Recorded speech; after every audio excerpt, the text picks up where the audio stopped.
Hello അസ്സാം വലൈക്കും, good morning every one. അപ്പോൾ ഞാനിന്ന് വന്നിട്ടുള്ളത് വയനാട്ടിലെ ദുരന്തവും കൊണ്ടാണ്. അത് ഉരുൾപൊട്ടൽ വന്നിട്ട് അവരൊക്കെ തകർന്നു പോയി. അവർ ഉറങ്ങുന്ന സമയത്താണ് വീടൊക്കെ നഷ്ടപ്പെട്ടു പോയത്. എന്താ പറയുക, ചെറിയ മക്കൾക്ക് പോലും പാരൻസ് പോലും നഷ്ടപ്പെട്ടു പോയി. ഞങ്ങൾക്ക് പാരൻസ് ഉണ്ട് ഒന്നിക്കൽ. അപ്പം എന്താ പറയുക, അവർക്കൊരു വിദ്യാലയം പോലും ഇല്ല.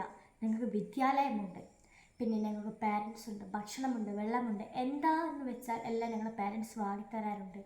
അവർക്ക് പാരൻസ് ഇല്ല. ഓരോ കുട്ടികളും ഇങ്ങനെ അലഞ്ഞു തിരിഞ്ഞ് ഒന്നും അറിയാതെ നടക്കുന്നുണ്ട്. ബുദ്ധി പോലും വെക്കാത്ത കുട്ടികളുണ്ട്. ആ കുട്ടികൾക്കൊക്കെ ഓരോരുത്തരും ഭക്ഷണവും വെള്ളവും എത്തിച്ചു കൊടുക്കണം.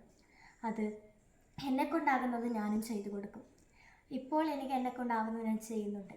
എന്താണെന്ന് വെച്ചാൽ എൻ്റെ ബർത്ത്ഡേ ആയിരുന്നു. അപ്പോൾ എൻ്റെ ഉപ്പ ഗിഫ്റ്റ് വാങ്ങാൻ വേണ്ടിയിട്ട് പൈസ അയച്ചിട്ടുണ്ട്. അതും വലിയ പൈസയൊന്നുമല്ല, ചെറിയൊരു പൈസയാണ്. ആ ഒരു പൈസ ഞാൻ ഉമ്മാനോട് പറഞ്ഞു, എല്ലാ കൊല്ലവും ഗിഫ്റ്റ് വാങ്ങുന്നതാണ് എനിക്ക്. ഈ ഒരു കൊല്ലം ഗിഫ്റ്റ് കിട്ടിയിട്ടില്ലെങ്കിലും ഒരു കുഴപ്പമില്ലല്ലോ, എന്തെങ്കിലും ആകുമോ.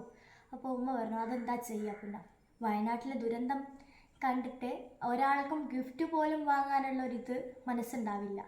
എന്താണെന്ന് വെച്ചാൽ നല്ല ഭക്ഷണം പോലും കഴിക്കാനുള്ള മനസ്സുണ്ടാവില്ലായിരിക്കും. അപ്പോൾ അതുകൊണ്ട് ഞാൻ ചെറിയൊരു പൈസയാണ് വയനാട്ടിലേക്ക് കൊടുക്കുന്നത്. അപ്പോൾ എൻ്റെ സ്കൂളിലേക്ക് ഞാനിത് എത്തിച്ചു കൊടുക്കും. ഒരു 500 രൂപയാണ് ഞാൻ കൊടുക്കുന്നത്. ഇത്രയും എന്നെ കൊണ്ടാകും. അത് നിങ്ങളെ കൊണ്ടാകുന്നത് 1 ഉറുപ്പ്യാണെങ്കിൽ 1 ഉറുപ്പ്യ പോലും നിങ്ങൾ കൊടുക്കാൻ മടിക്കരുത്. എന്താണെന്ന് വെച്ചാൽ അത്രയും ദുരന്തത്തിലാണ് അവരുള്ളത്. അതുകൊണ്ട് ഞാൻ നിങ്ങളുടെ കാല് പിടിച്ചിട്ട് ഞാൻ പറയാം, 1 രൂപയാണെങ്കിൽ 1 രൂപയെങ്കിലും അവിടെ എത്തിച്ചു കൊടുക്കണം.